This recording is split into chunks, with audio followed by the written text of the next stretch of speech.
take a platoon of BTS and scout the situation on the right flank. If you run into Germans, come back. Colonel Vasiliev, I think I'll go with him, said Popple. You command. Don't worry, I'll take all precautions. I want to see with my own eyes what's going on around us. I want to do it the old-fashioned way he grinned with the corners of his eyes, like in the Civil War. I can see from the sour wrinkles in the corners of Vasiliev's mouth that he's not happy about it. But Popple doesn't like to change his mind. Closing the clipboard, he threw it behind his back with a movement of his hand, as if to say, well, I'm off. And yet Popple wishes that Vasiliev had understood him correctly. Explaining what it means, as in the Civil War, he says. Then I saw the enemy with my own eyes. The enemy was all in front of me, and it was clear to me what to do. But now the enemy is in front, behind, and somehow around us. Don't you feel the same way, Colonel? And he puts his hand on Vasiliev's shoulder in a friendly, gentle manner. The sour wrinkles in the corners of the colonel's mouth disappear. Yes, yes, he says, and his expression changes rapidly. You are right, Comrade Brigade Commissar. It's as if we've defeated the enemy, and he's already in our rear. It's burning all around, they're shooting from everywhere. And indeed, it's losing clarity. I too now want to get in the car and be everywhere by myself. Oh, that's not good, Popple smiles. You can't do everything yourself. Consider, Colonel, that where I was you were there too. I agree, but be careful, says Vasiliev. I look at him and don't recognize him. Sometimes I think that Vasiliev is a dry man, but now I want to hug him like a father. I can hardly keep up with Popple. It's hard to keep up with him. He doesn't walk, he rolls. Still, I look at him with a sidelong glance. Now I realize what kind of man he is. Not without reason, I think the front appointed him commander of our unit.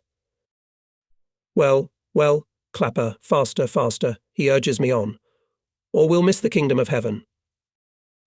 The mines are no longer exploding in the forest. Now they burst somewhere in front of us, and on the right we hear the rumble of engines and frequent shots of tank 45mm guns. It seems that Bolkovitinov started the attack. Seeing me and Popple, the crews jump up. I indicate to the commanders of the cars of the 1st platoon the route of movement along the road to a large village on the right. But Popple calls me and says, change the route, we'll follow the attackers, then turn and move on Pelcher. Sorry, Comrade Brigade Commissar, I say, if the attack fails we'll have to go back to get to the crossing. It's a pity if we waste our time. Claptrap, learn to believe in what is intended. If we decide to attack, we'll succeed. Let's go like this.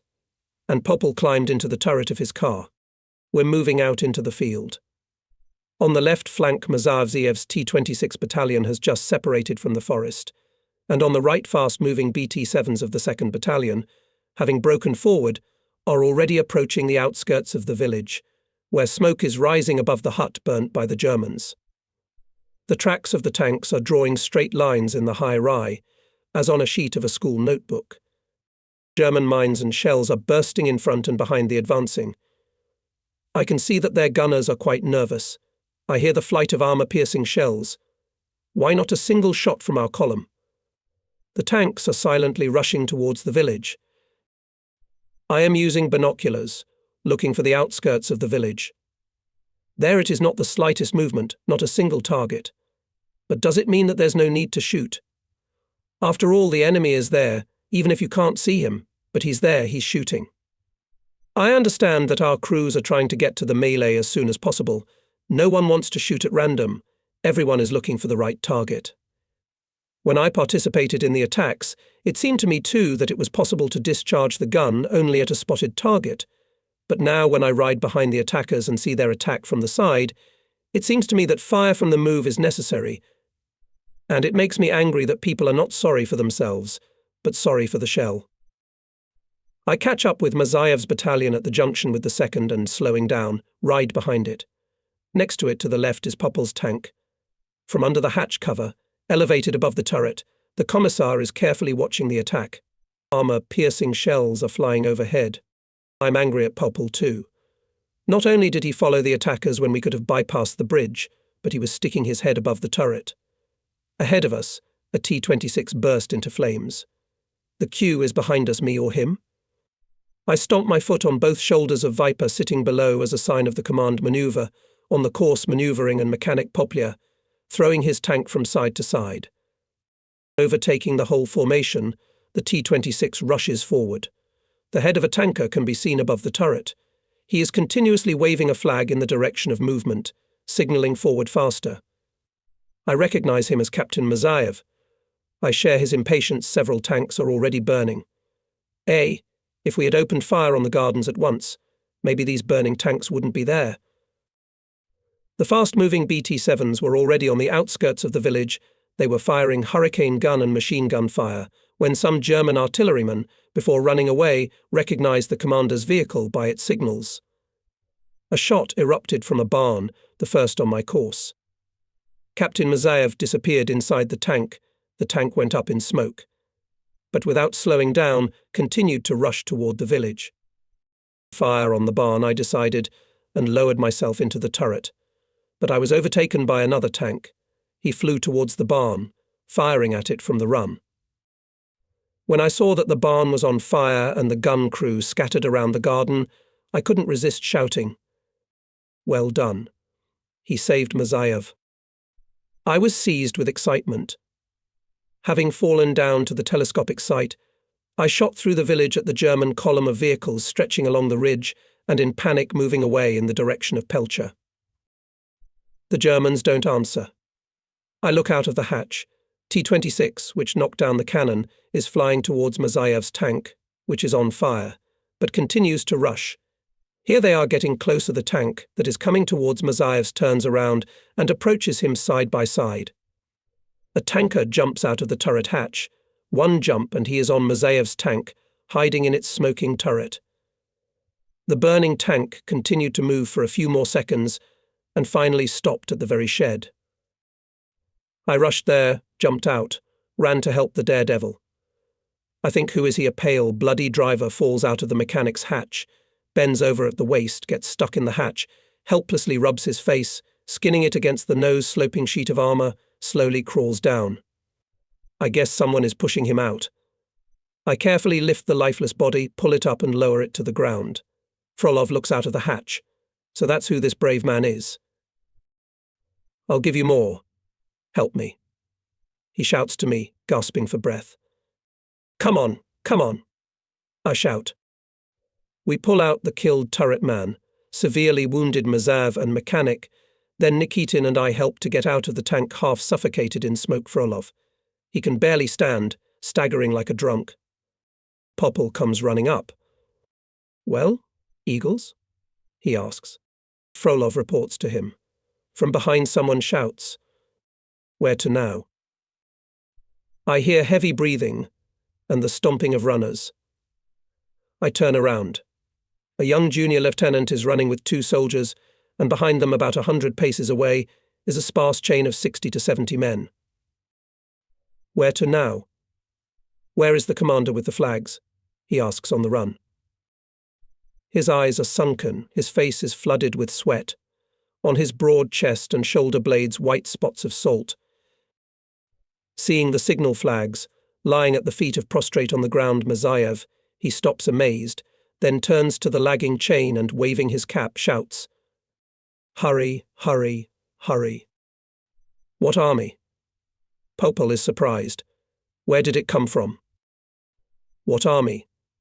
The junior lieutenant, hardly catching his breath, is indignant, but then he notices the diamonds on Popple's buttonholes and is lost. Although a dead comrade and 2 seriously wounded were lying nearby, it was impossible to refrain from smiling at the sight of how embarrassed the junior lieutenant was. "Comrade Brig. Doesn't know how to say it either, Brig or Brig Commissar." "Brig Commissar," Popple grinned and helped him. "We are a regiment." "From Rava." What a regiment, I thought, looking at the approaching bunch of infantrymen. The junior lieutenant cheered up and began to report. "We were defeated this morning. I gathered up the survivors, retreated through the woods. Here we came across the tanks of this commander." He pointed to Mazayev. "He told us, 'Let's go to the attack, help us.' So I led the men after him. But how can you keep up with the tanks? We're a little behind, we're getting tired. No, we're not behind, said Popel, shaking his hand. There's no reason for the infantry to be ahead of the tanks. And shining his face, as if it had suddenly fallen into some unusually bright light, shouted to the infantrymen, "Well done, boys. Eagles." He took out a notebook, asked the name of the junior lieutenant, wrote it down on a blank sheet of paper, and said, "And now fight with the new combatant, hero of the Soviet Union, Lieutenant Frolov. Here he is. Don't lose sight of him. Yes, I saw you stopped Mazayev's tank, but why, having caught fire, it kept going?" Popel asked, addressing Frolov. "I knew that he would not stop on his own," Frolov replied. "A day or two ago I heard Mazayev's mechanic tell my mechanic that his machine would never stop on the battlefield, even if they ripped out his heart. Before the attack, he puts the handle constant throttle at high engine speed, and in this case the tank in a straight line moves without a mechanic. That's why I knew it was Mazayev's car, and shut down the engine. Otherwise the crew could not have been saved." Dobre, clapper. "You've done a good deed," said Popel, patting Frolov affectionately on the shoulder, and bending down to Mazayev felt his pulse. "Well, Grandfather Mazay." "Oh, well done. His pulse is beating like a clock. A lot of blood was sucked out of him, and he swallowed a lot of smoke. That's why he went crazy." He straightened up. "Well, new commander, the wounded on the tank, and to the regiment, and you go on and fulfill the task." I look at the wounded tankers, at Frolov, at the departing handful of infantry, and warmly and joyfully becomes on a soul from consciousness that around me such people. "Well, let's go," said Popel and laughed. "The Germans to the left, and we to the right." For convenience of communication, he settled down in my car, took the place of the Bashna. I sent Nikitin down to the mechanic. 2 patrol cars are going forward. We drive to the north, come out on the field road, and, jumping from grove to grove, hurry to the highway from Pelcha to Dubno. We pass the second village, behind it begins a grove, along the edge of which wheat is sprouting. In the wheat, glimpses of pilots. I inform Popel about it, turn around and stop. He orders, "Let's find out who these people are." Having warned the patrol cars, we turn to the grove. I look at the wheat swaying in the breeze, and there's no one there. "Like in the water," says Popel, grinning. "I wondered if I imagined it." "Well, here they are, my lovebirds," Popel says confidently. "They just mistook us for Germans, so they went into the wheat. Now cover this peaceful landscape." "I don't understand," I ask. "How to cover it like that." Come on, come on. Why are you embarrassed? Cover the field side by side." "Well, I think, and the stupidest position. I won't get anything out of it, I'm not a master." Turning towards the forest, where, most likely, the fighters could have gone, I shouted, "Hey, who's there? Come out!" "You're not in church, you're on the battlefield," Popel grinned. "Lord have mercy won't help. Stronger, stronger, and simpler. You need to strike a nerve, shout cowards. That's it." Popel encourages me, "That's a long, and now across." But I don't need any more encouragement. I'm getting into the excitement.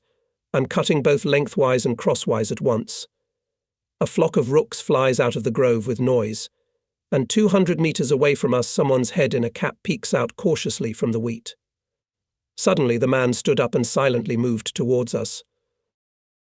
"It worked," Popel laughs. "Look out now, you see, he's offended at being called a coward.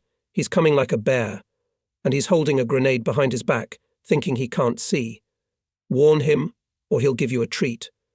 Oh, you greens, you haven't practiced war yet. You don't know the psychology of the Russian man." They're ours. I shout. "They steal chickens, too," the suitable one answers angrily. "Who are they? Password, or I'll throw you to hell." And he stops about 30 meters away, taking a pose convenient for throwing a grenade. "What's the password?" "Whose password?" "Neither he nor we know any password." I notice a full sore of triangles on his buttonholes. I think I'll frighten you now, I shout. Hey, petty officer, are you blind or what? You see, the brigade commissar is in front of you. Come on over here. He comes and stops 5 steps away from us, still holding one hand behind his back. He is wearing blue galifes and a new gymnast jacket, tied with a Portuguese belt. His cap is pushed down on the back of his head. His eyes are red and inflamed. Come closer, Thomas the Unbeliever. Come and make sure Popple invited. Petty Officer Raven, he introduced himself to Popple. Only we don't have to be afraid. Our fear is all gone, Comrade Bricommissar. From Sunday until today we have been fighting in our outfit. We haven't had time to change. He blew his field whistle and whistled long. 2 soldiers appeared above the wheat. Following them, groups of fighters began to rise here and there all over the field. There were 50 men in all. Wow! Popple exclaimed. So you have, Raven, a whole regiment. That's right, it is a regiment. Only remnants. We're retreating from the border town of Sokal. Of the commanders, the regiment commander is left, but he's wounded. We carry him with us. Now he's lying on the edge of the forest. Where are the Germans? On the highway through that village, he pointed to Pelcher. They're heading south. That's what? Raven said Popple. Gather your men and fly to our nest.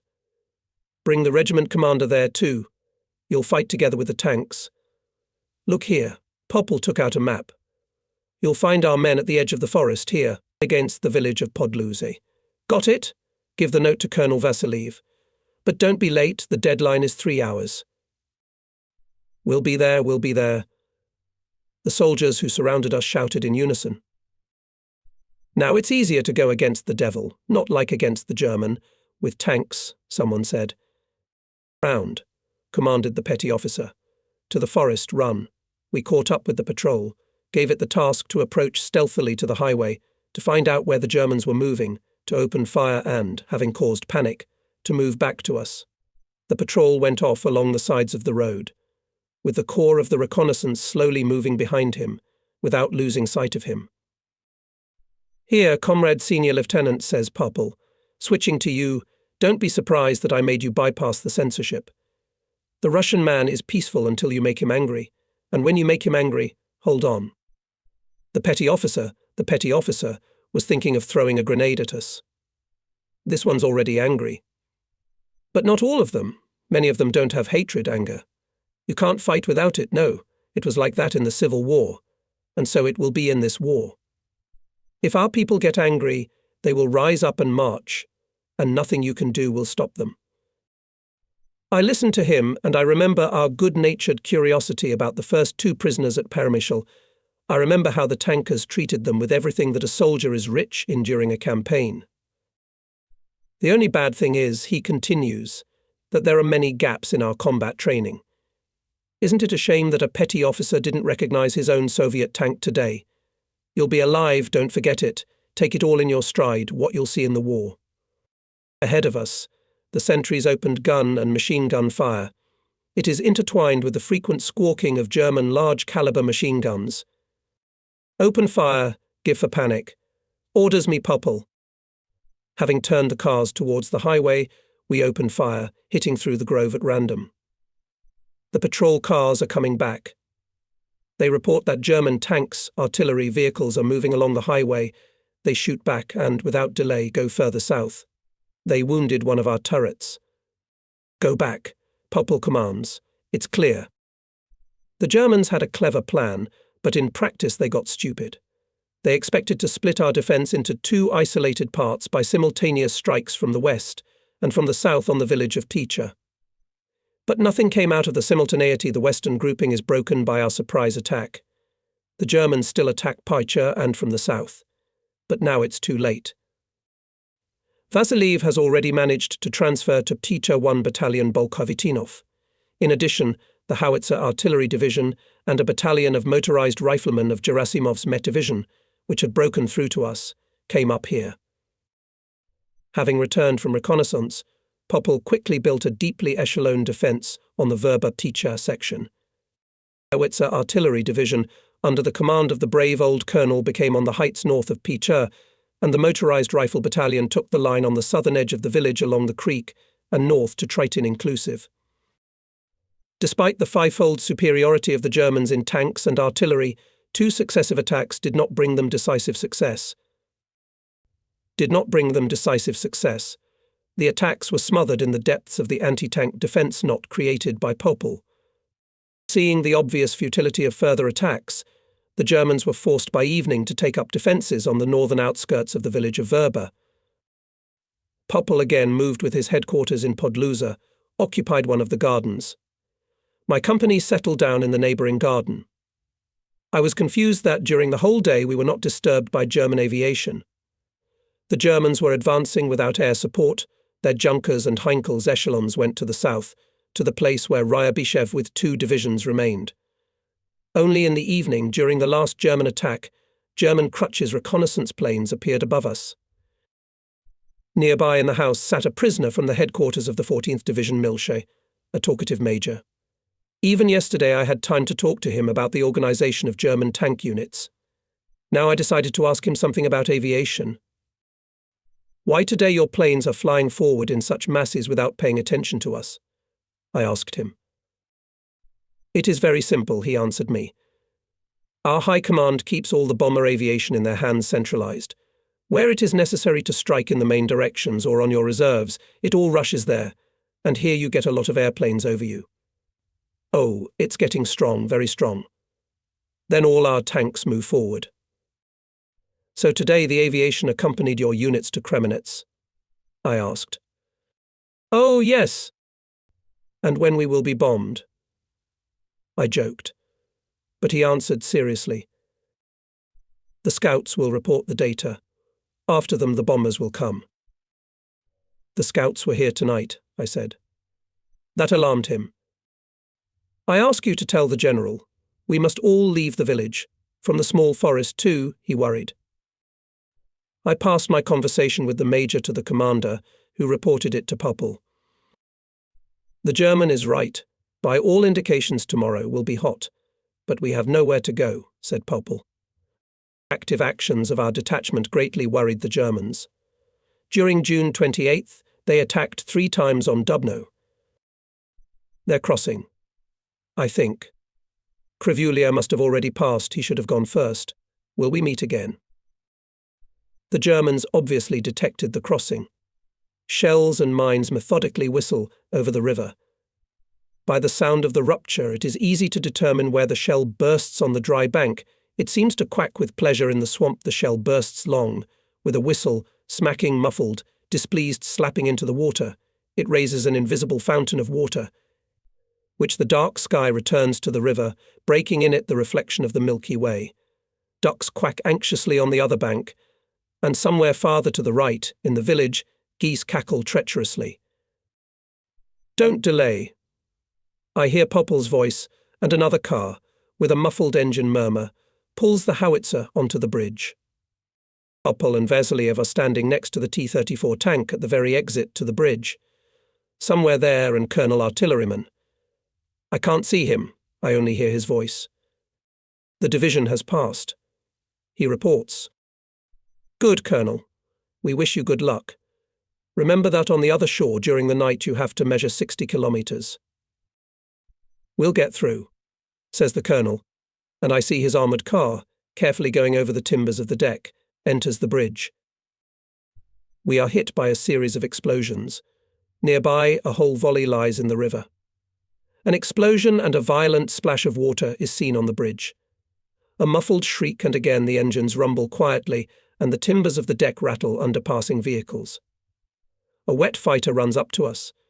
He reports to Popel that a shell hit the Colonel's armoured car. The armoured car rolled over the bridge into the water, and the Colonel drowned with the car. I cannot believe this, just as I cannot believe that Frolov and Peripolitsa were killed. It seems to me that whenever I think of these people, I will remember them as if they were alive. It is difficult, simply impossible, to imagine them dead. The gathering of all the tanks was in Podluga. We left there when the Big Dipper had just turned its tail to the earth, but before morning we had made only 10 kilometers. we reached Mala Milch. This is explained by the fact that in a column of 100 tanks 9 different brands of vehicles. The column goes in 3 echelons. In the first 2 echelons all kinds of tanks from tankets to heavy KV. Only Volkov's 3rd echelon is of the same type T-34.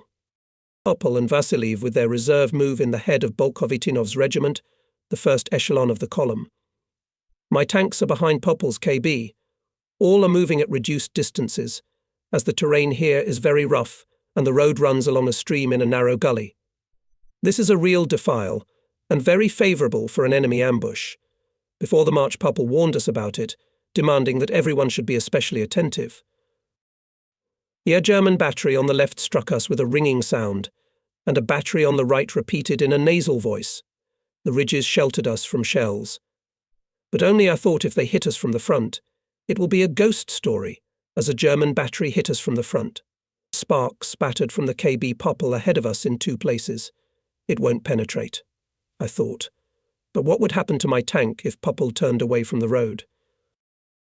Popel didn't swerve. Adding gas, gaining more and more speed, his tank left Vasiliev's tank far behind him. Vasiliev stopped, and I heard him order Volkov to turn around and attack the village as soon as possible. But we couldn't wait. Before Volkov, going in the 3rd echelon, attacks half of the column drawn into the defile will be clogged in it. The first 2 echelons can no longer turn to attack. Popel immediately realized the danger to us. That is why he rushed alone to attack the battery, which missed our head marching outpost and only then opened fire along the gully. If he managed to draw all the fire of this battery and then destroy it, the column will skip this cursed place, and at the village itself, where the battery is firing from, will turn to attack. All this became clear to me as soon as I saw that Popel had gone on the attack. From the sound of the shots, it sounded like 45mm anti-tank guns were hitting. Will the KBs penetrate or won't penetrate until he sees them, I thought. The shells of the Popelu cannon began to burst in the shrubbery beside the road, and I exclaimed joyfully, "I have seen them."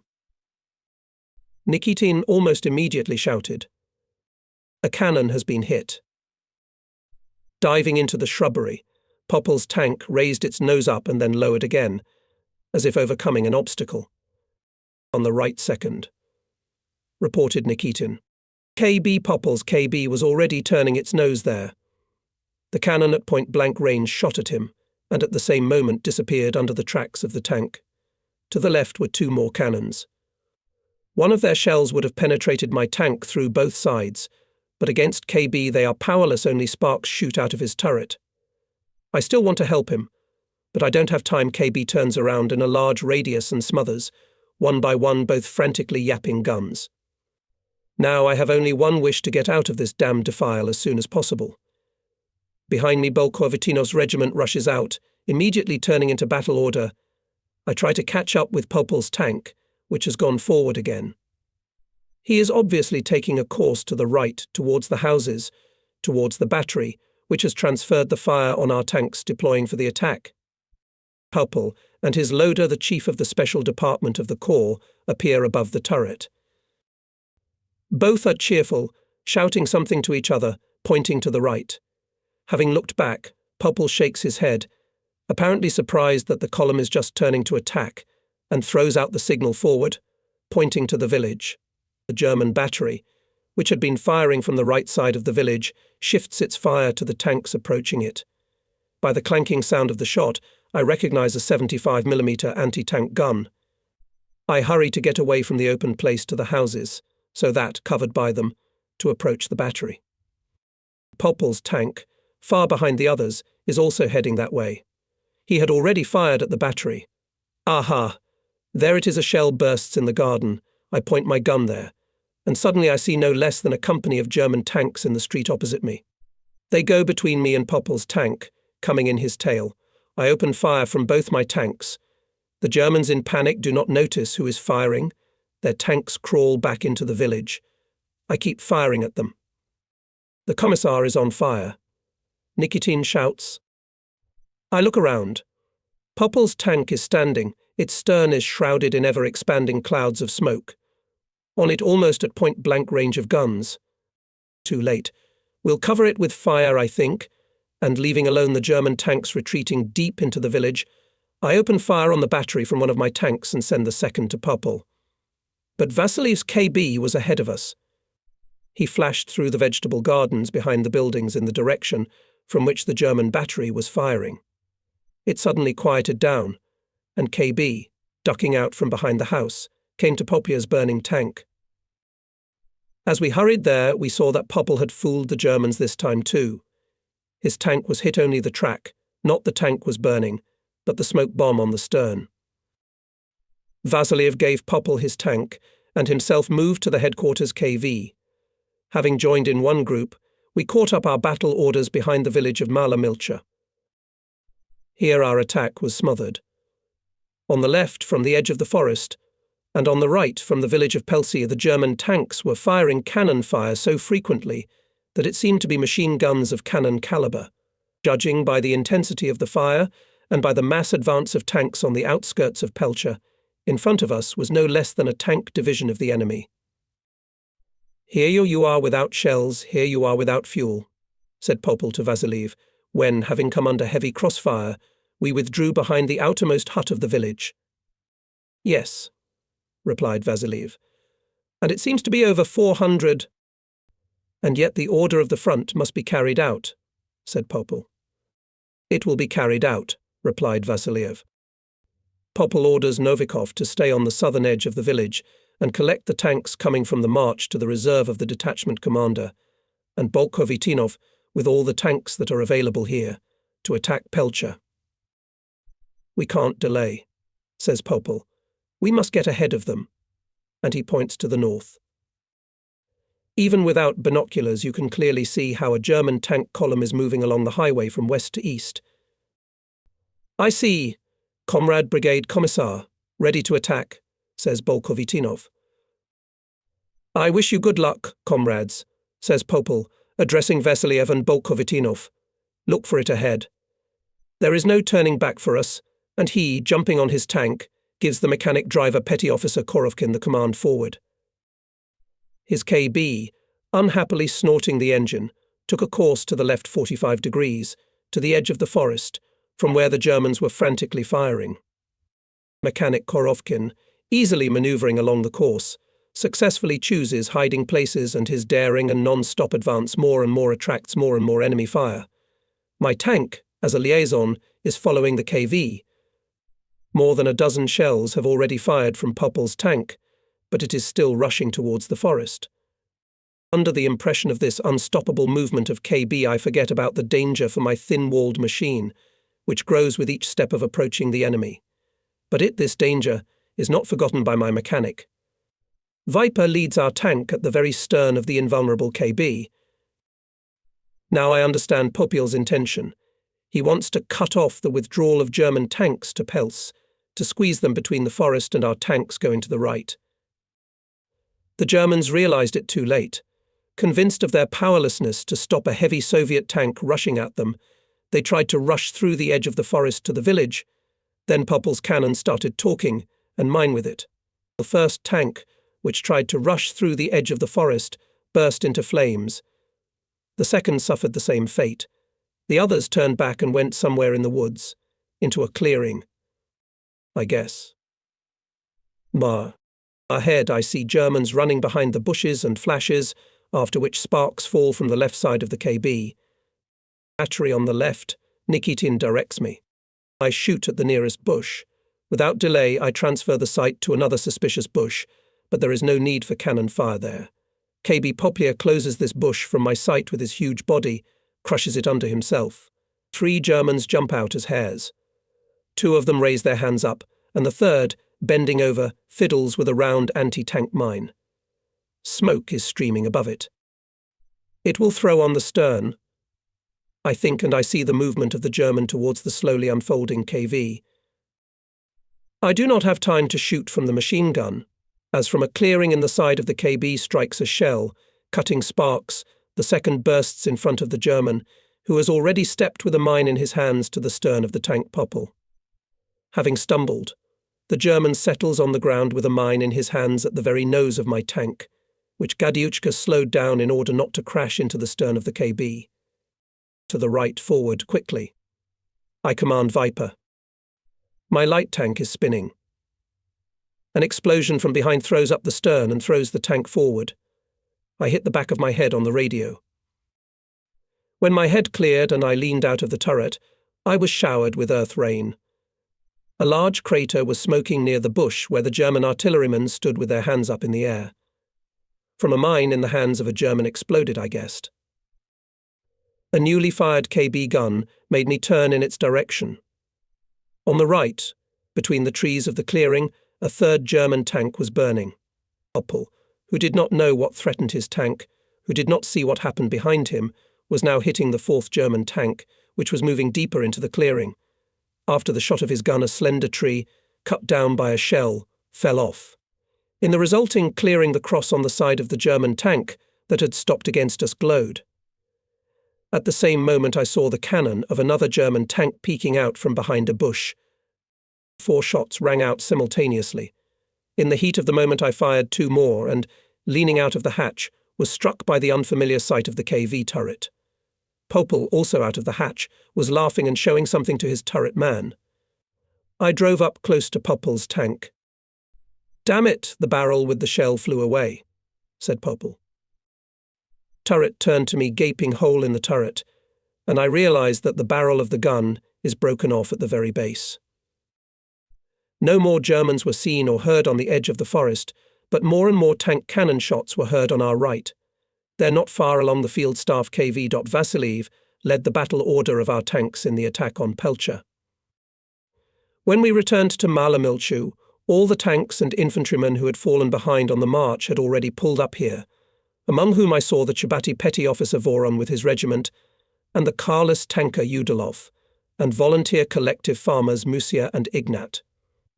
Musia is already in a tanker's leather jacket, belted with a cartridge case, but he still does not part with his felt hat, which he waved to me from afar.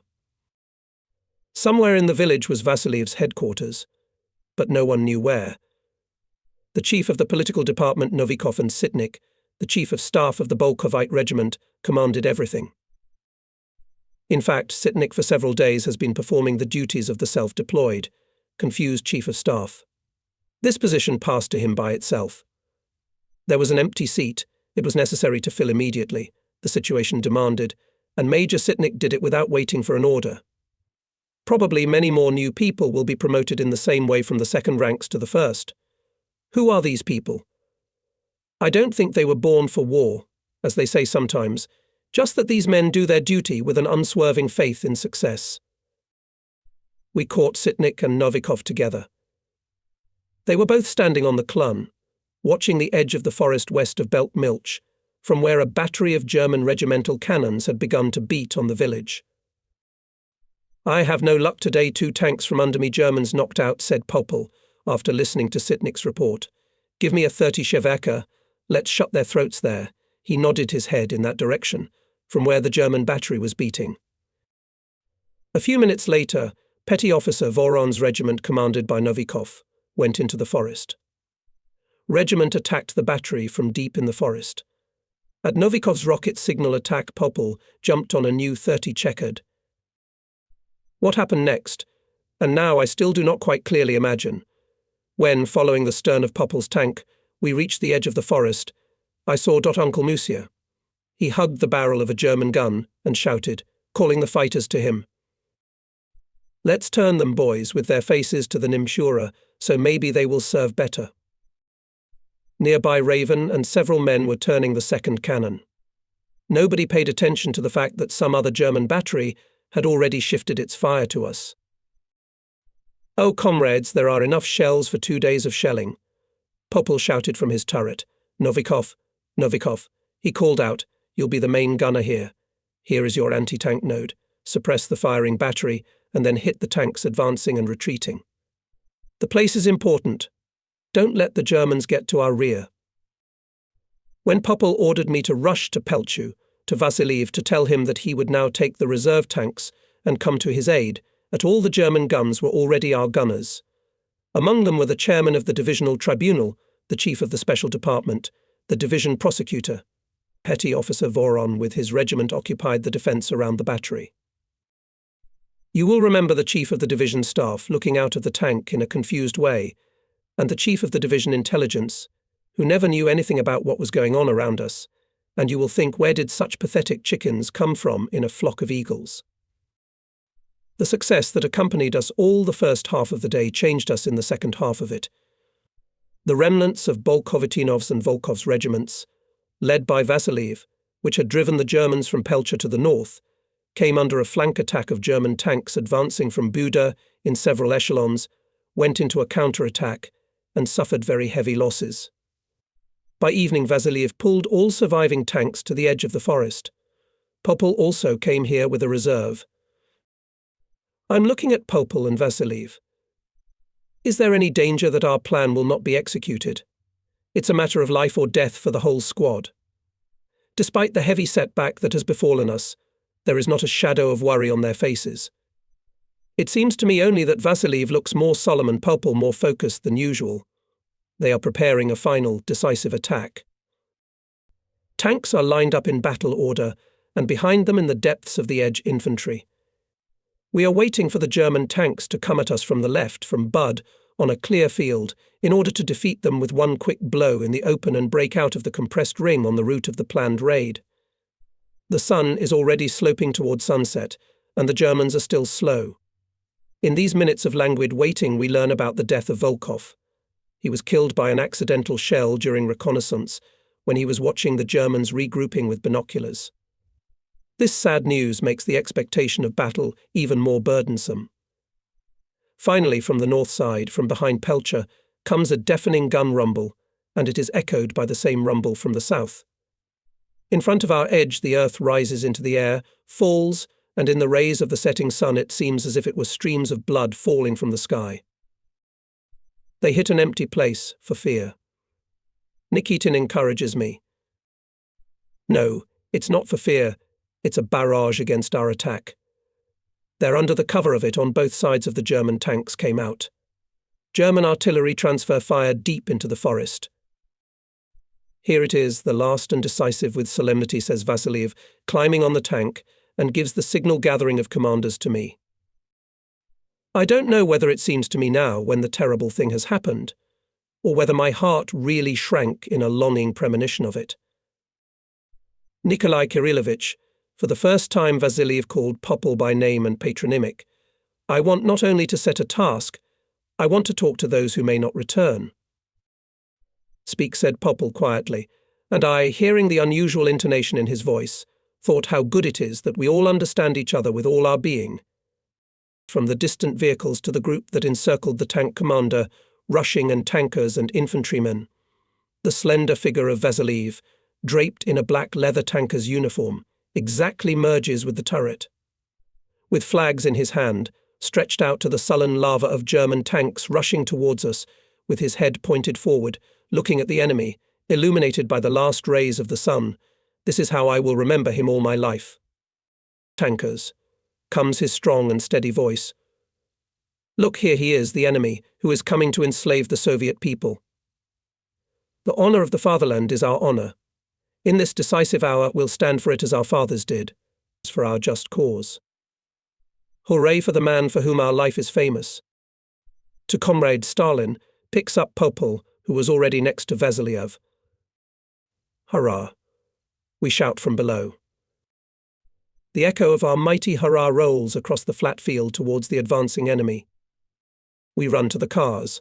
Someone on the run shouts, "Hurry for our commanders."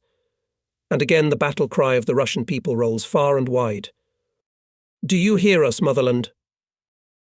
Vasiliev is leading the last 3 KVs in the centre of the battle order. Popel is again on the T-34 somewhere on the flank. Our tank goes close to the stern of Vasiliev's KB, which is heading west, bypassing the village of Pelcha on a clear field. The enemy's frequent fire resembles the beat of drums. I look through the periscope and see clouds of earth and German tanks rising at bursts and settling. They are rolling in strict rows, leading the infantry. Wherever I turn my periscope, everywhere German tanks. In a semicircle from the north and south, they've cordoned us off. Forward. Forward signalled the commander, and his car sharply breaks out of the line. The tanks fly after him at top speed. Only thin-walled T-28, deliberately retired, are firing from short stops. KB Vasiliev, freezing for a moment, hits at point-blank range on the oncoming avalanche. I shoot from behind his stern and immediately see the result of the first shot. It's hard to miss at 500 meters. Sparks fall from the KB turret. From its sides, shell after shell hit it, bounce like peas off the wall. One German tank, having broken forward, rushes at Vasiliev. The commander doesn't waste a shell on it, rams the impertinent one with his nose. The German tank's turret falls off. Now all KBs are huddled together with Vasiliev. The hatch cover is lifted, his head is shown, the flags are waved the signal forward. At the same moment a bundle of dazzling sparks bounces off his turret, followed by a second one from the left side. The tank shuddered and stopped. Flames burst out of the half-open hatch and burst into the sky with a candle. Not believing the periscope, I look out of the turret and don't want to believe myself. KB is on fire. No one shows up from the hatches. I waited with a frozen heart. Vasiliev's head was about to appear. No, he doesn't. It's clear everything is over, and yet I don't believe it. Another light flashes. What the hell is that? Why are they burning all of a sudden? I turn my periscope away from Vasiliev's tank. On the heights near the village I can see long-barreled guns. Anti-aircraft guns. I have a hunch. That's who could have penetrated the KB. I take aim. The flames hit my eyes, my head rings. I can't move. Why is my body so heavy all of a sudden? Someone pulls me up into the air, then drags me along the ground. I can hardly lift my eyelids. I am in a trench. My head rests on someone's body. I roll my eyes, my glasses with one cracked glass sticking out wildly on my face covered with earth. Professor, I remember. Somewhere behind me above my head, cannons are firing intolerably loudly, over and over again, each shot echoing in my body with a terrible, deafening pain, and I hear someone's familiar voices. Alive, says Nikitin. Vasiliev is alive, I think, and finally come to my senses. I see Petty Officer Raven, bandaging his blood-soaked face. I guess that I'm on Novikov's battery. Having tucked up the bandages, Voron falls to the handle of the tank machine gun and fires short bursts at someone. Single soldiers quickly jump over the trench, shells often burst around, and somewhere below roar and squeal engines. Could it be German tanks, I think, and try to raise my head, look out of the trench. Not far away in the grey shadow of the evening forest burns a German tank. Farther away, in the side, burning 4 more tanks. Through the rumble of shots and bursts I hear Novikov's command. Each gun to fire behind the battery. Direct fire. At the fascist scum, fire. And the fire of the battery merged into one continuous rumble. But where is Nikitin? I heard his voice. Where's Vasiliev, I thought. It turns out that Nikitin next to me, in the trench. Alive. He smiles. Later I learned that after Vasiliev's death our tanks, continuing the unequal battle, drove the Germans back into the forest to Budum and Pelchu. But we had to abandon the further task. We had too few tanks left. Gathering carless tankers and infantry, Popel took them to the forest under the cover of Novikov's battery. Nikitin and Gadiuchka went with them, taking me out of the battlefield. On the way they were caught by an artillery attack, and they took cover in Raven's trench. Howling engines are getting closer. Nikitin and Gadiuchka, without saying a word, suddenly pick me up under the arms and drag me into the forest. A strong shaking, and this time had a revitalizing effect on me. Feeling that my feet were firmly anchored to the ground, I broke free and ran on my own. Several medium and light tanks, sent by Popel to help Novikov, who was repulsing the second attack of German tanks, raced towards us. On the eastern edge of the forest we saw many men of our detachment. They crowded in 5 different places and for some reason shouted their ranks and surnames. In the middle on a stump sat Popel, and next to him stood Major Sitnik and reported something to him. Having learned that this is the formation of 5 companies from the surviving BS Machinier tanks and the remnants of motorized infantry, we went to the company in which we saw our old acquaintances. After roll call, Popple counted the forces. There were 1,750 men left in the detachment, armed with anything from a grenade to a tank machine gun, about 50 wounded and 15 tanks. I heard an interesting conversation between Popple and his machine-less mechanic Korovkin. "Comrade Brigade Commissar, how are we going to fight now?" asked the mechanic. Popple understood him at once. "In the same way as we fought with machines, by crew," he said. Apparently Korovkin was not alone in fearing that in a foot formation the crews would be mixed up, the inseparable friends' colleagues would end up in different units. Popple's answer flew around in a flash. "It's good that the crews are on foot." The tankers started talking excitedly. "So, I'm ahead again?" Korovkin asked. "Of course you'll trample the road," Popple smiled.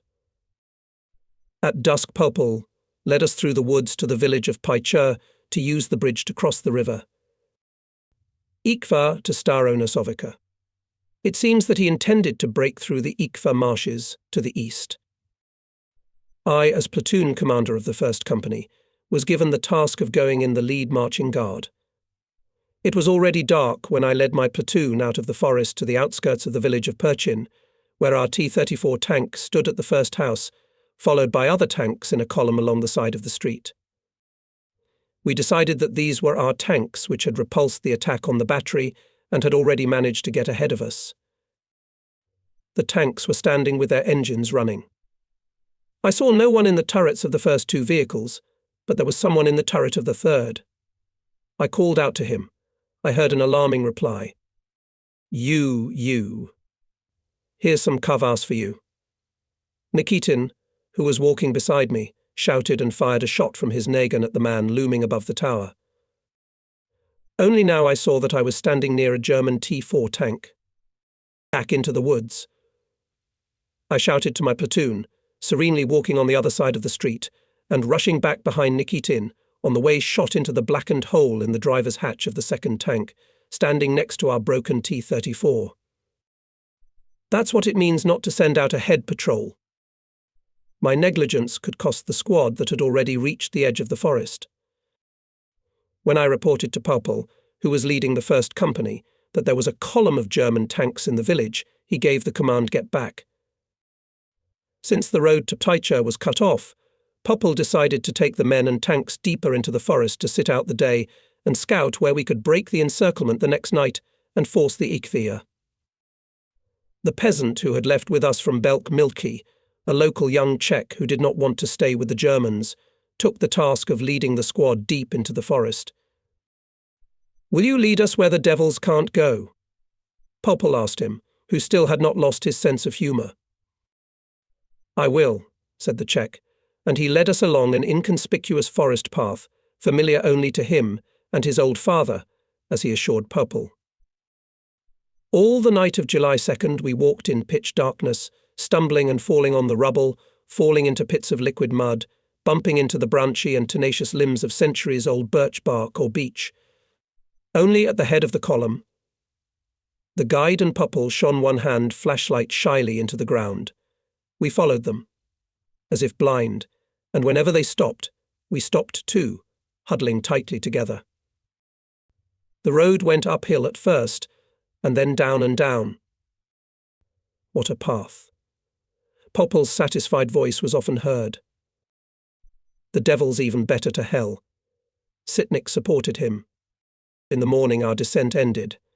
We came to a large and deep forest ravine with huge trees that blocked the daylight from us. Despite the fact that the whole night was spent on the transition, the tank speedometer showed that we had gone only about 4 kilometers. The day in the detachment began with an open party meeting near the tanks. Among those gathered were not Colonel Vasiliev, Regimental Commissar Nemtsev, Senior Battalion Commissar Novikov, Lieutenant Colonel Bolkov-Ivanov, Lieutenant Colonel Volkov and many others who had died only yesterday.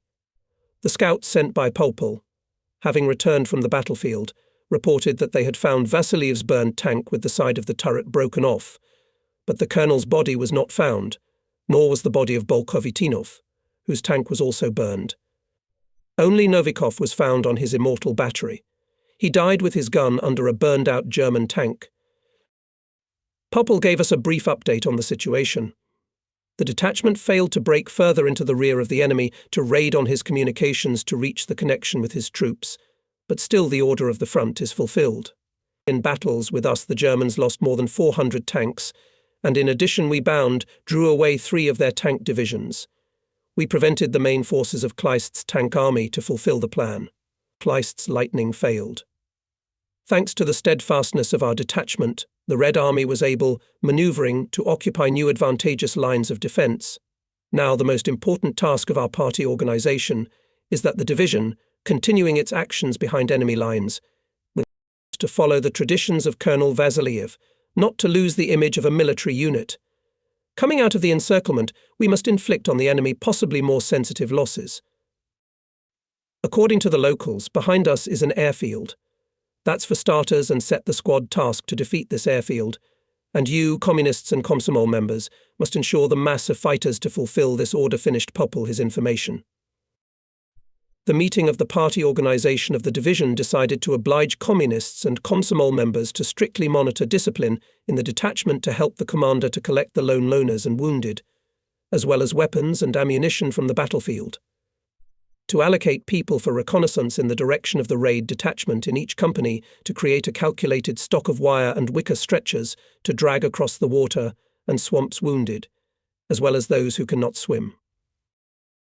The second issue was admission to the party and Komsomol. The assembly wildly applauded each guarantor when he told about the glorious military deeds of the one he recommended. We accepted into the party and Komsomol 26 fighters and commanders who distinguished themselves in battle. After the end of the party meeting, I was surprised to see a lonely sitting aside from all the chief of intelligence division. For several days I had not met him or heard anything about him. Remembering that I had not yet reported to him about Vasiliev's order to present the collective farmer Musia for a reward for his reconnaissance, I decided to do it now. After hearing my report, he looked at me with surprised, incomprehensible eyes. "Are you out of your mind? Remember that you are in German encirclement. Maybe now we'll have to take off these awards and throw them away," he said, angrily poked himself in the chest and jumped up. I went to Popple to report what had happened. The chief of intelligence beat me to it. "Comrade Brigade Commissar." He turned to Popple. "As far as I understand in the war, we are defeated and today in a trap. I no longer believe in our plans. I consider it my duty to honestly relieve you of the extra mouth." "It's an act you've long hoped for," said Popple. "Well then, go to the prosecutor and tell him," and that was the end of the conversation. The chief of intelligence left. He was accompanied by gloomy looks of the commanders who heard this conversation. A few minutes later, from behind the tanks, at which Major Sitnik burned staff documents, came a pistol shot. Major Sitnik was appointed chief of staff of our detachment, instead of the colonel, who had already been officially dismissed for inactivity and confusion. This change happened without anyone noticing it. Sitnik is in a hurry to finish preparations for the battle road before nightfall. 4 seriously wounded men who cannot be taken with them are carried to Wilka-Milksu to an old Sek man in the underground. The tanks, left without a drop of fuel, are put in rows as in a park. The machine guns were removed from them and taken into the squad's armament. The gun bolts were dismantled and buried in the ground. The engines of the tanks are in disrepair. The companies are weaving stretchers and drags from vines. I have to get ready. I have no time to write anymore. Is the point I've made now going to be the last? Well, I'm not the only one keeping a diary. On July 2nd, the detachment set out at nightfall. Our company under the command of Major Sitnik went ahead. Behind it, Geoshalono, at close distances, went the other 4 companies of the detachment.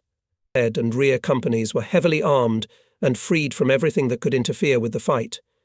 The wounded were carried by the men of the 2nd and 3rd companies. Ahead of me were Popple and Sitnik, listening and looking warily into the darkness that engulfed the head marching guard. Not a single sound came from there. The Germans had no idea that we had left the forest.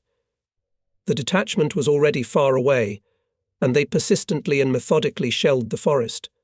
Sometimes the silhouette of a careless side watchman glimpsed in the light of a distant gun light on the side of the ridge, and again we were covered with impenetrable darkness. The breathing of hundreds of men merged into one. It seemed as if a huge, tongueless creature, sheltered by the night, was moving through the gully. At first our guide was a young Czech from Velk Milk Seeds. On the outskirts of Turkovich Popol found a new guide, a Pole. He looked at us suspiciously for a long time and assured us that we could not pass through the Ikvia swamp to Mekko is an Edka abyss. But when he was sure that the Red Army, not the Germans in disguise, was in front of him, he gladly agreed to lead us to the Ikva swamp paths north of the village of Paicha. For 2 hours we crawled in the swampy water, scaring treacherously loud, quacking domestic ducks and geese, falling into mires, pulling each other out of them. Each squad was pulling a dragger with one wounded man behind it. At last, when we were exhausted, we came upon a dry island. It was covered with thick aspen trees, as tall as a man, and adjoined the river. The best swimmers were the first to swim, pulling the wire behind them to the eastern bank. The end of it on both sides of the river was fastened to the bushes. Having made of drags and stretchers the semblance of small ferries, we began to ferry across the river the wounded, and then in the same way all those who could not swim. No matter how much Popol hurried the soldiers, but still dawn caught us at the crossing and gave us away to the Germans. Enemy planes appeared. They began an assault, having detected us from the first approach. Luckily for us, it was raining heavily, but still my platoon suffered losses. On a hill in the swamp we buried an old soldier, a volunteer collective farmer Mizi. No sooner had the rumble of airplanes died down than our cover from the side of the village gave an alarm signal enemy tanks. Major Sitnik, having taken the first company, led it to the help of the cover. From the forest, where my platoon was running through the swamp, gunshots were heard towards us. We lay down in the swamp's edge. I wondered why the shells were bursting far behind us. I began to listen to the firing. Only I thought, what is it? It's our guns firing, as Nikitin and Gadiuka, lying next to me, almost simultaneously exclaimed joyfully. Our guns are firing. Yes, of course, ours. The bursts of shells glittered among the German armoured cars deployed for the attack, 2 kilometres away from us. There can be no mistake, I thought, and saw that my platoon, consisting of only wounded men, jumped up, rushed already to the edge of the forest, from which the guns were firing. Sorry. Ours, shouted to me soldiers. I rushed after them. At the edge between the trees the soldiers surrounded someone. When they parted to give me way, I saw Krivulia. He was covered with soot and oil, but I recognized him from afar by his dishevelled bangs and immediately thought with anxiety about the column with which he had left. What had happened? What happened? I asked him. Nothing happened, he said, and pointed at 2 BT tanks visible from under the masking branches, already ready. Barely finished, as we see someone bombed by German aviation, then these armoured cars. So we helped them with a light. As always, he spoke as if everything should be clear to me from one word. I asked him to tell me what it was all about. Very simple, he said. The thing was that 2 defective BTs from Bolkovitinov's regiment, which were in the column, were barely moving and could only be started with a tugboat. One of them, having passed the bridge, stalled and blocked the exit. While Krivulia was fiddling with it, helping to start it, the wheeled column had gone far away.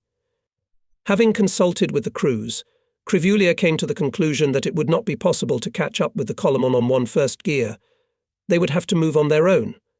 That's why they decided to make 2 combat-ready tanks out of 4 defective ones. Having moved away to the forest, they started to work. Rearrangement of gearboxes delayed them in the forest until we arrived. Major Sitnik, having repulsed the attack of armoured cars and motorised infantry, gave Popol the opportunity to finish the crossing and take the detachment into the forest.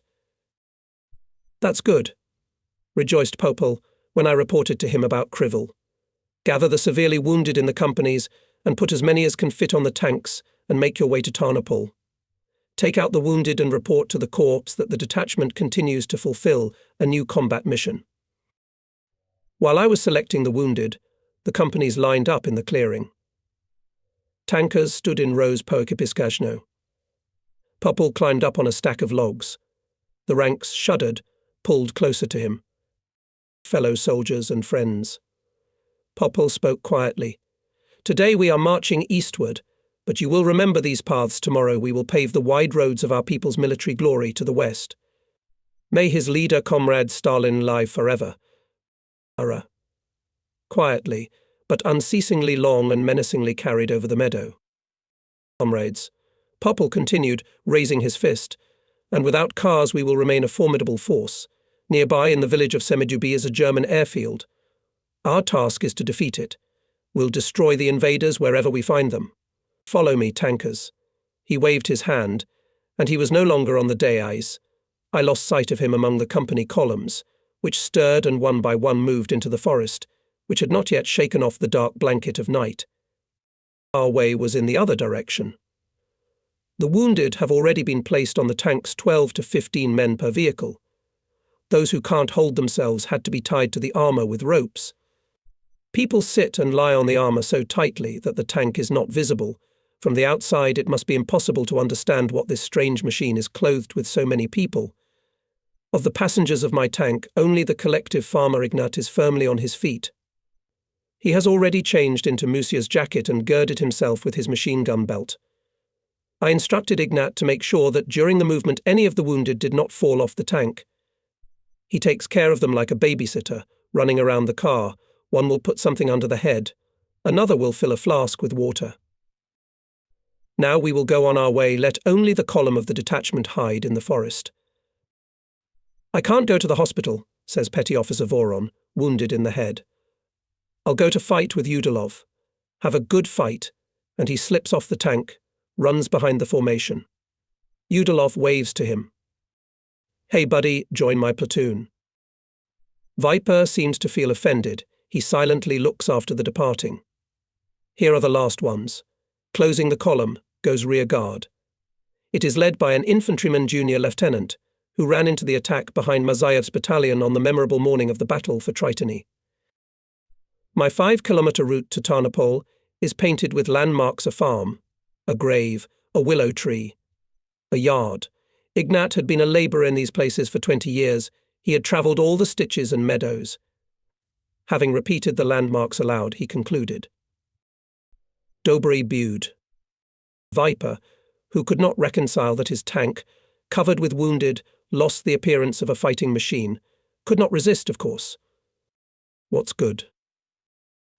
Like a mouse, we'll slip through, explained the collective farmer, who did not know the temper of our mechanic.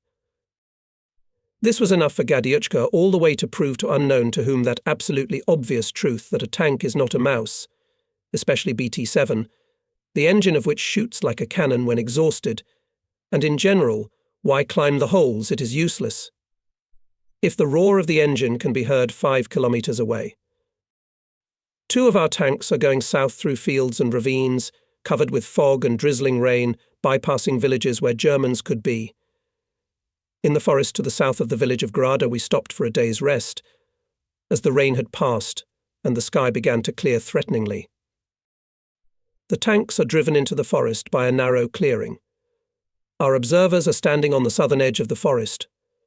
Ahead the bridge and the village, we cannot pass it. On the left the river, on the right the highway, the continuous movement of German columns. At first there were no Germans in the village, except for 2 soldiers standing at the bridge, but soon the observers reported that cars and tanks had entered the village. All day long I turned the receiver hard, hoping to catch some army radio, but I did not hear a single Russian word on the air. Only in the evening someone spoke Russian with a strong Western accent in his headphones. From the first phrase, "the Soviets are fleeing," it was clear that this was German propaganda, but the announcer mentioned the Dubno district, and I decided to listen.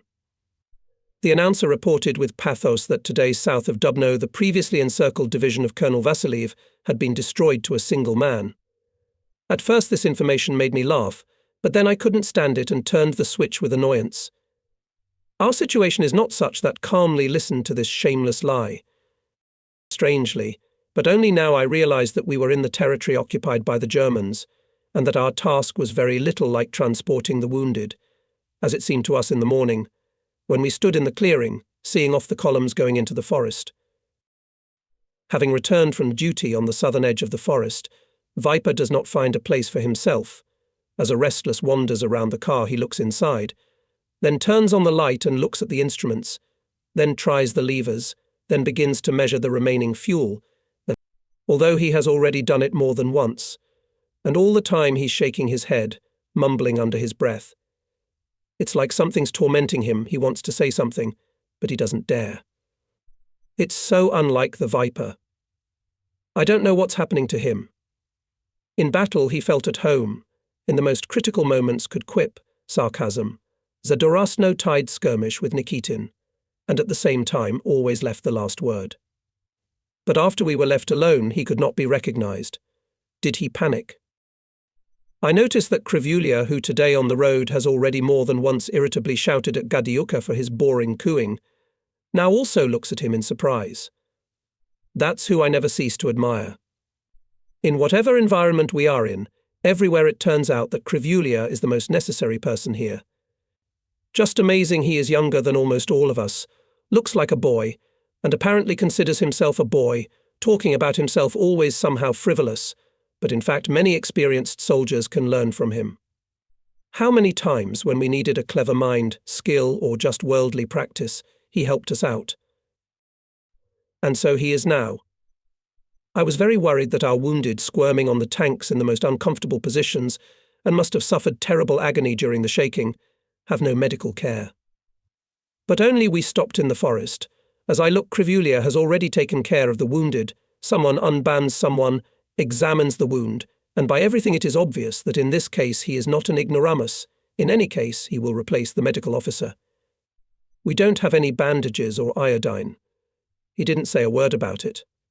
He took a gas bucket, siphoned gasoline from the car, and began to wash the festering wounds. You'd think he'd used gasoline and a gas bucket for medical purposes more than once. Where did he get all this stuff? Where and when did he get it all? It couldn't be that 3 months of the Finnish campaign, Krivuli's only practice at war, had given him such an advantage over us fighting for the first time. Restlessly snooping around the car, Viper caught his foot and almost knocked over a bucket of gasoline. Krivulia can't stand it. Tell me, please, what kind of moles torment you today? Come on, you've had enough. All day long you've been muttering something under your nose. Sit down, calm down. Viper obediently sits down on the wing of the car, turns away from Krivuli, continuing to wash the wounds of the soldiers lying on the tank. For several minutes the mechanic resentfully silent, and suddenly jumps up. I apologize, comrade junior political officer. I'll ask you a question. I was taught at the tractor driver's course technology decides everything. Where's our equipment? We had only fought for 10 days, and there were 2 tanks left in the division, and the same tanks were used to build ambulances. Maybe I don't understand something here, so explain it to me. Explain it to my head what will happen to the tankers now. I see that everyone is alert. The wounded raise their heads, waiting for what Krivulia will say. Do we have enough tanks in the rear so that all the machineless tankers would get new vehicles? And if not enough, what then? How will we fight further without tanks? Oh, Viper, Viper, it's not for nothing that your name is so poisonous, says Krivulia. You can't hide from yourself, Viper worries. I'm used to technology. Without equipment for me it's not war, but only misery. No, it would be better to lay down my head in battle. Whether we are wolves, we are hiding in the forest from daylight, from living people, or mice, as Comrade Kolkoznik says. And where? At home. It's sickening to think about. It's all from milk, laughs Krivulia. You've had an extra jug, that's what makes you sick. After 4 days of starvation, this morning in one farm we did not calculate the capacity of our stomachs and emptied all the jugs taken out of the cellars by kind-hearted peasant women, for which we had to pay for it on the road with tremendous suffering at every jolt of the car. From further conversation it becomes clear to me what is going on with Viper. The point is not that for Viper in the war without equipment is only torment, as he expresses, although there is a lot of truth in it, but that when we fought, everything was clear and simple. We all had one thought to fulfill our duty, and under the pressure of the situation, changing every hour, and requiring the highest tension of all human abilities, there was no time to think about what and why. But now these questions have arisen. No, Viper does not panic. He simply cannot mechanically accept what is happening as given from above. Independent of him, it is against his being he feels himself guilty, and cannot understand what his fault is. This is what torments the mechanic. That is what torments us all. Crivulia understood him thus. Without answering the poisonous question about what would happen to the tankers now, he turned the conversation to the subject that in life and in war, as in a long field, everything can happen, that the war caught us on the road, from around the corner, and yet at Dubno we beat Kleist in the face, and beat him hard. Yes, even yesterday I was saying to myself that, although in 10 days of the war we were far from the frontier, the results of the fighting were comforting for us after all. The enemy's losses at Dubno were at least twice as great as ours. If with the same results are fighting on all parts of the front, it will soon radically change the situation, I thought. But here are these 2 tanks, the last 2 tanks with which we are hiding in the woods, again raise before me a damning question. They testify with the same obviousness to the gravity of what has happened, as must be for the shipwrecked sailors, testify to the same wreckage of their ship thrown on the deserted shore. Toward evening, Nikitin, returning from his observation post, brought with him a girl who had run away from the village. From her we learned that 5 German tanks a little smaller than ours, as she said, had entered the village, and that the Germans were overdrunk, outrageous and mischievous. At first the girl was sobbing, covering her torn blouse with her hand, but not a few minutes later she was answering our questions and even flirting with Crivulia, who with a serious look convinced her that it was no accident that she had met us here, that we had only been expecting her. Crivulia immediately had a bold plan, in the realization of which this girl was to be of considerable help to us. We should take advantage of the fact that the Germans are drunk, without waiting for night, a sudden blow to break through the village and destroy the German tanks in passing. The success of this plan depended on whether we could remove the sentries standing at the bridge before they raised the alarm. We had to divert their attention. That was what the girl had to do. When Crivulia explained to her what was required of her and promised her a ride on a tank to the next village where her relatives lived, she not only agreed, but so quickly entered into her intended role, as if she had come to the forest to play it. Enthralled by the prospect of a merry adventure with the tankers, she must have forgotten that she had just escaped from the hands of the drunken Germans. It seems to me that this girl has not yet felt what is happening. For her, the Nazi is not yet a terrible enemy bringing death and devastation, but just a drunken oaf from whom you can hide in the bushes. It is painful to observe such naivety, and I have had to observe it more than once among our young compatriots in this recently Sovietized land, in these remote villages and farms, which have not yet been seriously affected by the war. Only this, said Crivulia, when the mechanics started the engines. Die yourself, but save your comrade from harm. I understood that he reminded the crews of the oath, not because he was afraid that they would not forget it. He wanted to cheer up the wounded, who had to break through, being unprotected from enemy fire by the armour that covered the crews. The only thing we could do was to camouflage the wounded with greenery. Here the crews tried their best. They camouflaged the wounded so well that they could not be seen even a few steps away from the tank. The girl went forward, carrying on her back a bundle of various rags, collected and tied Nikitin. When we reached the outskirts of the village, we moved out from behind a corner house. The girl was already on the bridge. What we saw made us repent of our scheme. One of the sentries was dragging the girl towards the river, probably under the bridge, and the other was pushing her. Hurry, hurry, hurry. Excitedly hurried me. Nikitin. It was difficult to restrain and not to command Gadiuchka to increase speed, which probably would have alarmed the sentries. I was about to give the command, but suddenly I noticed the revolver that Nikitin was holding at the ready, looking out of the tower, and I realized that the most important thing now was to make less noise.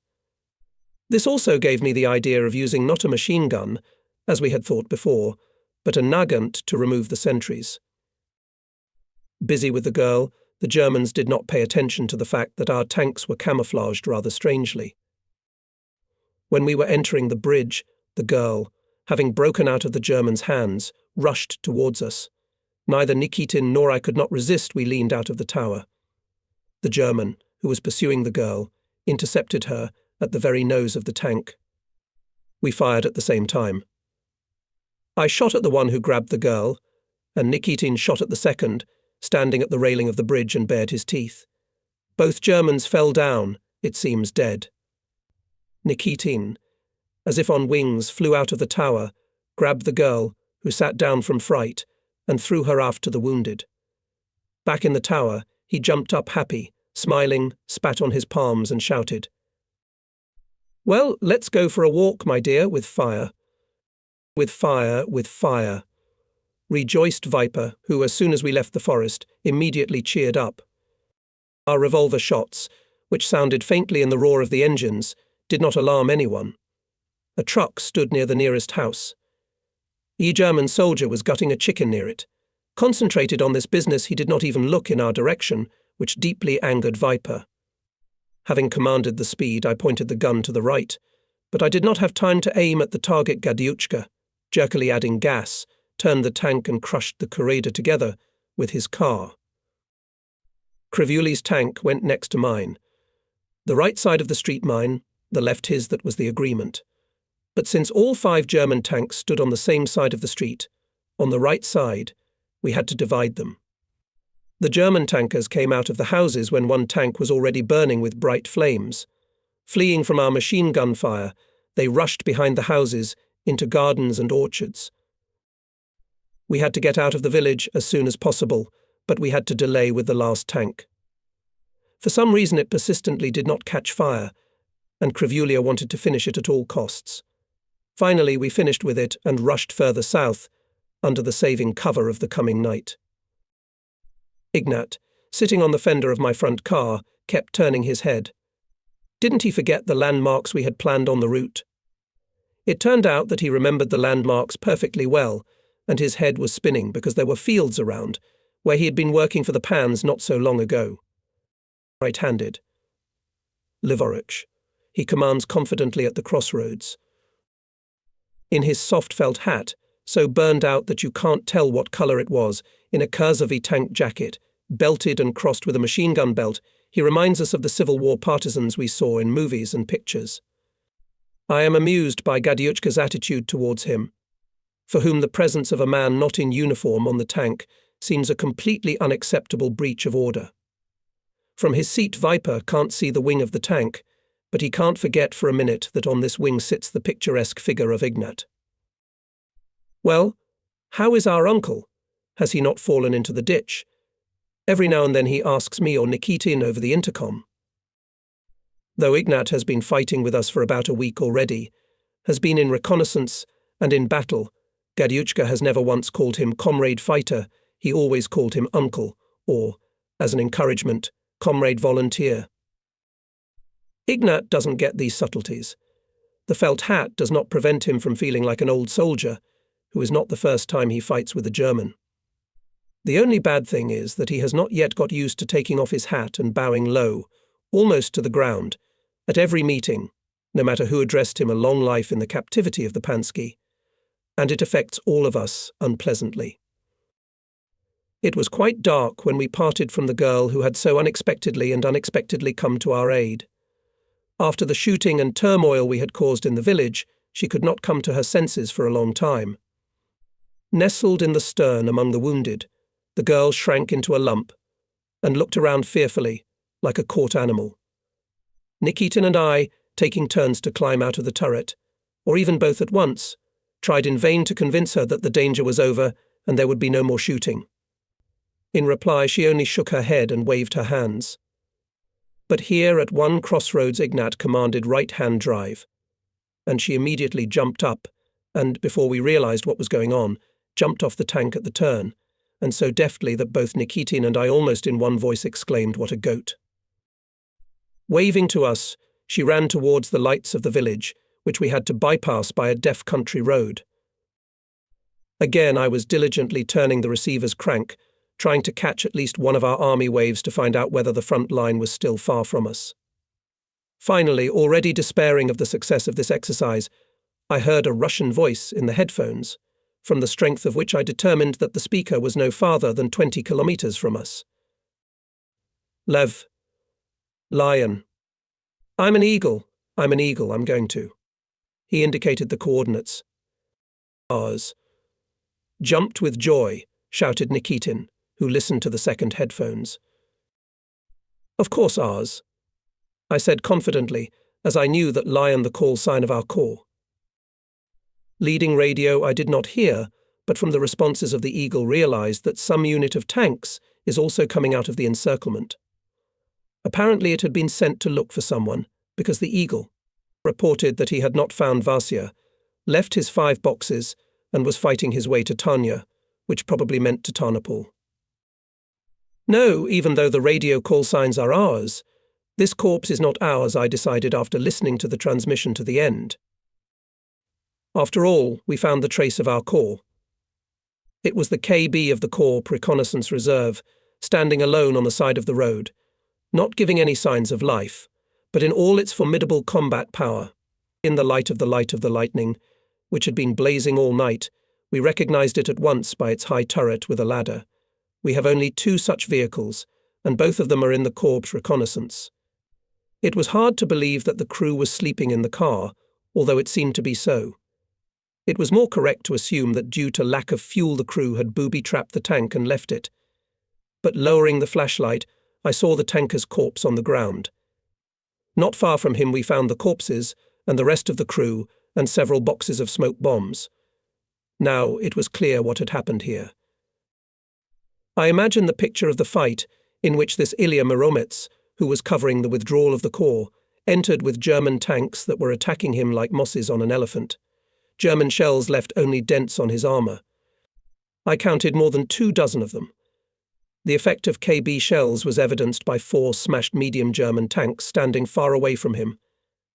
Judging by the condition of the corpses, this battle had taken place 2 days ago. Corps reconnaissance had to be operating in the rearguard, so the Corps is already somewhere far away. There was a landmine in the KB's fighting compartment. Nikitin set the cord on fire, threw a couple of grenades, and we continued on our way. Soon I heard the Eagle again. He was going to a new frontier. Not having the Corps code, I could not determine where he was going. I realized only that there were Germans in Meshancy, and he was dispersing them. Mentally thanking the Eagle for such valuable information for us, I found this point on the map. Having consulted with Krivulia, we decided not to go to the Eagle, but to stick to our own route, parallel to his movement. Let the Eagle make noise there, and we will pass quietly, summarized our decision Krivulia. We had already begun to hear the rumble of the guns. 3 hours later we saw that the approaching flashes of shots were mostly grouped to the right and left of our direction. Oto Pravroch Blisky German at the village Chistulov, and Livarich at Lozova, said Ignat, when we stopped at some hill to look around and prepare for a break through the front line. We'll take the middle and jump out to Zalaznitsa, he suggested. There was a small farm ahead. We decided to bypass it by a ravine as soon as the morning fog appeared. The rumble of gunfire to our right and left was thinning. Both crews, standing by their vehicles, looked toward Tarnopol, where something light was flashing in the blackness of the night, must be distant flashes of fire, powerless to cut through the darkness. All were silent, as if in some kind of celebration. The wounded, too, peered forward from their tanks. Those who could prepared to use a rifle or a grenade. The morning dawn did not deceive our expectation. With its appearance on the eastern horizon, the ravine began to fill with fog. When starting, the tank's Viper showed all his skill. I did not think that it was possible to start the engine of BT-7 as quietly as he did.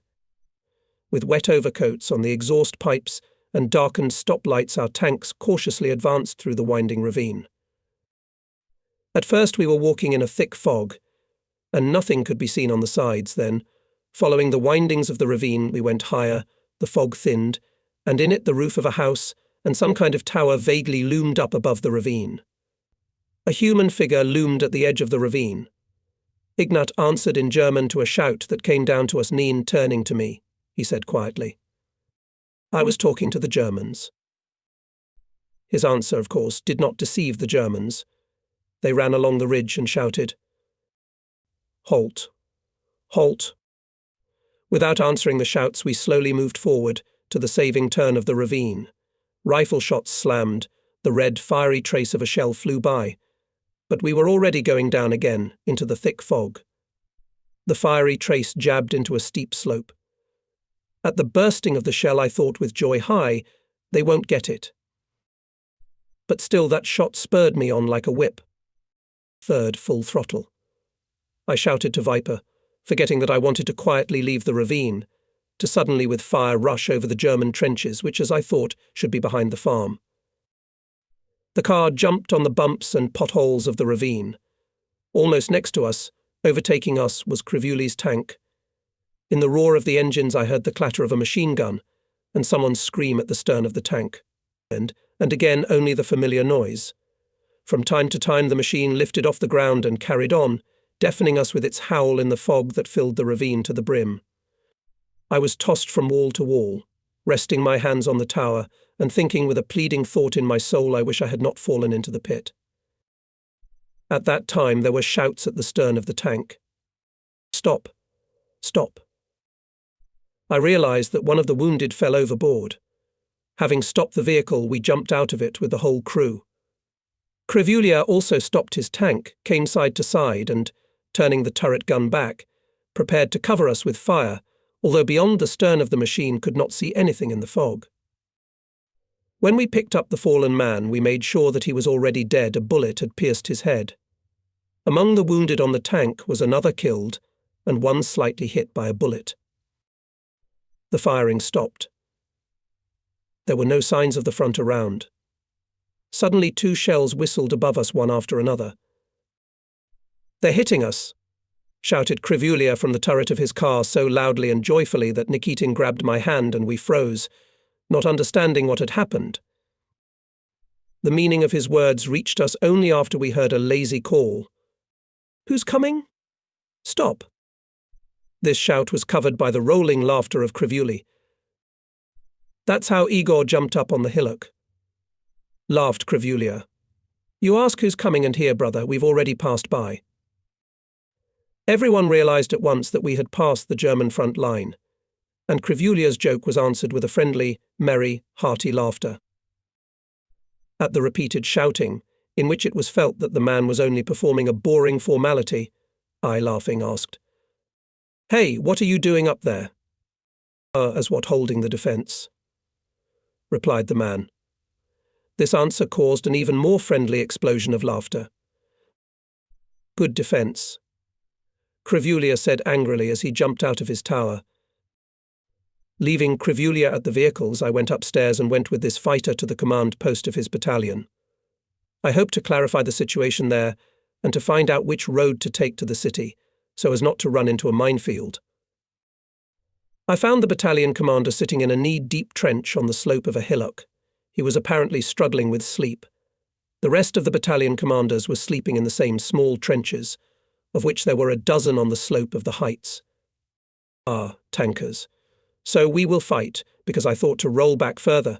The commander rejoiced when he saw me.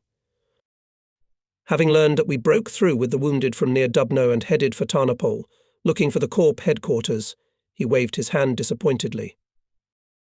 What Corps headquarters are there for you when I, the commander, 3 days do not know where the headquarters of our regiment? To my question about the minefields, he replied, grinning. You can go quietly. There are no mines. I did not like the tone of this combat, and I said that we could calmly pass its front edge if we did not have to stop to pick up a fallen from the tank. No one even fired a shot. So what of it? He said. There is no need for barriers along the ravines now. Now only ours go through the ravines, and the Germans drive cars on the roads. You can't drag him into a ravine with a harness. And what's a ravine got to do with it, when there's not a single soldier on my right all the way to the railroad? Yesterday there was a company there, but by evening it left to cover the highway to Proskurov. Now he spoke as if I were to blame for this, becoming more and more agitated, and finished with an unexpectedly indifferent, tired grin. "And you are talking to me about some ravine. Such a mood is news to me. Of course, if you believe the commander, his situation was grave. All night long he listened to the German machines buzzing on the left from the side of Lozovaya, and now he waits that the enemy is about to go on the offensive, bypass him on the right and cut him off from the city. But this indifferent grin I cannot understand. At Dubno we saw people who succumbed to a sense of fear, confused, but in the general mass who fought with unwavering steadfastness and tenacity, with true greatness, inspiring confidence even in timid souls. They were dust particles, which you brush off so that they do not stain you and forget, and this more dangerous it rust. Combat showed me the order, hastily written to him by someone on a piece of paper stubbornly hold the line, and with the same indifferent grin that finally pissed me off said, "And the line is 4 kilometers per battalion with 1 gun. Yes, the provision is weak, you can hardly hold it without desire and labour," I answered and left without saying goodbye. All the way to Tarnopol, Colonel Vasiliev stood before my eyes as if alive, as he remained in my memory forever, exactly fused with the tank turret, with a flag in his hand, staring forward towards the lava of German tanks bearing down on us. Did he know that he was going to counterattack for the last time? When addressing us, he said, "The honour of the fatherland is our honour. Those who fought with him and saw his death will never have to be reminded of this again." We entered Tarnopol at sunrise and the rumbling of artillery cannonade. On the outskirts near the highway, in the gardens stood 5 tanks, around which people were bustling. Here I also saw a repair car.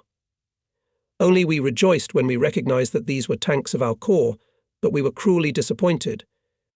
The foreman of the repair flyer said that the corps had left on June 29th on the road to Proskurov, and he was left here only to collect the defective tanks stuck in the city. We had nothing else to do but to look for the army headquarters. The petty officer said that some big headquarters was in a village near Volochisk, and asked me to bring 3 of his tanks that could go on their own, to hand them over to the headquarters to be sent for repairs. I agreed, and we moved through the city towards Volochisk. The flow of cars, submarines and people could not fit in the narrow, half-destroyed streets, studded with shingles of broken roofs, obstructed, like barriers, by telegraph poles from which hung broken wires. No fire could be seen, but it seemed to be burning on all sides, and the city was full of smoke. Stopping at one of the intersections, we saw several armed horsemen stamping their bare heels on unsaddled horses. The riders trotted along the sidewalk, overtaking the military column. They wore vests over their long-sleeved homespun shirts and city hats with soft, wide-brimmed brim. Ignat waved to them and jumped off the wing of the tank. The horsemen stopped. After talking to them, Ignat returned embarrassed. "Those are our boys," he said. I realized that Ignat was drawn to his own, and replied that we have only to thank him for his invaluable help. "They're calling us to ourselves. We'll go to the Fox," he said, as if apologizing. "Oh, I greet you," exclaimed Viper, sticking out of his hatch. "Dobre, dobre, uncle, go to the partisans." Saying goodbye to the crew of both tanks and the wounded, Ignat shook hands with each of them. Then, taking off his hat, he bowed to everyone, put his rifle behind his back, and with the help of one of the horsemen climbed onto the rump of his horse. I don't know where they went or how they imagined the partisan struggle with the Germans, but at once I felt as if I had dropped a heavy stone hanging on me after an unpleasant conversation with the commander. Only, having turned the corner, we entered the central street, as the turbulent stream of cars and submarines moving along it suddenly began to freeze, to swell, as if something happened in front of us, blocked the road. For a moment it seemed that the stream was about to rush back, sweeping away and breaking everything, but it gradually subsided in some slow, incomprehensible cycle. The artillery commander, riding on horseback beside my tank, squeezed forward, risking to be crushed, as the vehicles moved in tighter and tighter, pushing the rushing people off the sidewalk and sidewalks, squeezing them up, forcing them to jump on the steps, clinging to the sides. Before I realized what was going on, I could no longer see the cars or the cargo filling their bodies. Everything was hidden by the crowd of thousands. It rose above the stream of cars and stood still, heads outstretched in a strange silence, which seemed to be unbroken by the rumble of cannonades and explosions. Suddenly I heard a familiar voice with a soft, inimitably kind intonation come out of the wheeze of the loudspeaker hanging on the balcony. If the best divisions of the German fascist army have been defeated by our Red Army, it means that Hitler's fascist army will be defeated as Napoleon's and Wilhelm's armies were defeated. In vain Nikitin and I, hanging down from the turret, and Gadiuchka almost completely falling out of his front hatch, strained our ears, but it was impossible to catch any other whole phrase, although this voice, bursting out of the cramped radio room, like a wave of the surf overwhelming the burning city, and like a magnet, attracting to itself the many-headed, frozen-on-the-street living stream, covered the rumble of the cannonade. We, without moving, continued to listen avidly, catching separate words, suddenly coming clearly and distinctly, as if the speaker was very near, somewhere behind the wall of the house, or even on the balcony. Can you smell it? Every now and then Viper addresses us from below with such a satisfied look, as if every word of the leader, which reaches us, confirms what our mechanic told us long ago, but we didn't believe him then, doubted him, and now we should feel ashamed. I noticed the same thing in the expression on the faces of many people around us, triumphantly exchanging glances with each other, impatiently searching with their eyes for someone in the crowd who should be shamed. But there is no one to be shamed. Everyone looks around with a satisfied look. Fedka shouts loudly to someone, a Red Army soldier, leaning out of the driver's cab of a 3-ton truck ahead of us. What did I tell you? I am worried that people have heard something else very important that I missed. I want to shout, to ask what did Comrade Stalin say? But it seems to me that the most important thing I heard, and I also catch myself looking for someone to look at with a joyful look, to say, we were right. Well, of course, it can't be otherwise, it's clear. Nikitin answers me silently, with that feeling of confidence in everything he does, which before the fight in the skirmishes with Viper he expresses with his usual good-natured athlete's smile, as if to say I can see more from the tower than you can from your bottom crevice. I look around, looking for Krivulia. I can't see him in the turret of the second tank. Only one turret man is pulling out of it, putting his ear forward. I don't know where Krivulia is. He's not sitting down there, is he? I saw him when the broadcast was over and the stream frozen in the street was stirring. Coming out from behind a truck, shining with a dishevelled bangs, he jumped aboard my tank and shouted in my ear, "Forward for our victory." It turned out that he had somehow managed to get to the very mouthpiece and listened to almost the entire program of the recording of yesterday's speech of Comrade Stalin. Well, what? I asked. I already said forward for our victory and alarmists should be taken by the scruff of the neck. The meaning of the speech is as follows.